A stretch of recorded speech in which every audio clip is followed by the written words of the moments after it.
Good morning there, Murray's Readers and Leaders. This is Roy Murry for Books of the Quizzitive Mind. I have a good book review for you today, for you people that are history buffs. I purchased the book, this book here, for my friend Frank, who is a history buff. He really dabbles into it. He follows things. His father read it. He read it.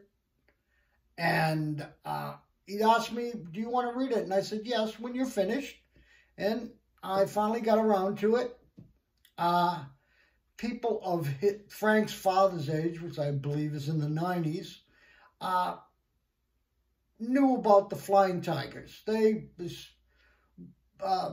Many people have seen the movie The Flying Tigers with John Wayne. When the John Wayne marathon comes on TBS or one of those, you'll see The Flying Tigers. It was made, I believe, in 1942. John Wayne does not really portray the person who started the Flying Tigers. The group was an American veterans group,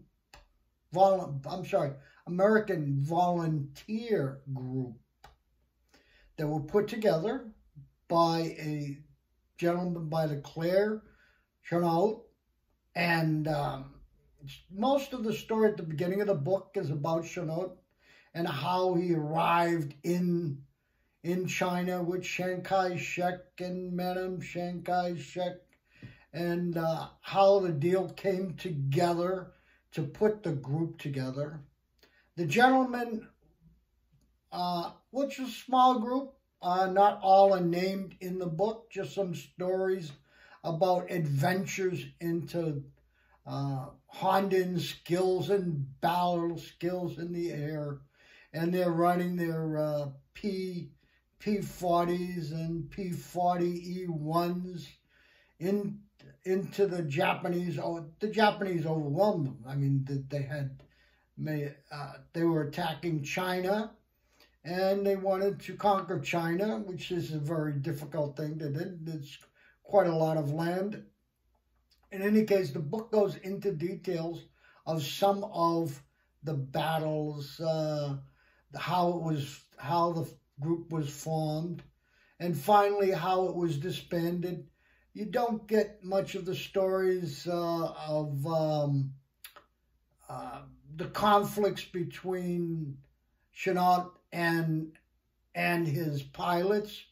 Only the one is Greg Boynton, or Poppy Boynton, who later went on and joined the U.S. Army Air Forces, became a Medal of Honor winner.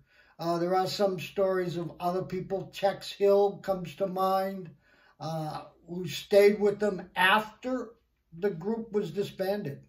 They were given the option of joining the Army Air Force or going home. These were contracted mercenaries working for the Chinese with the backing of the United States.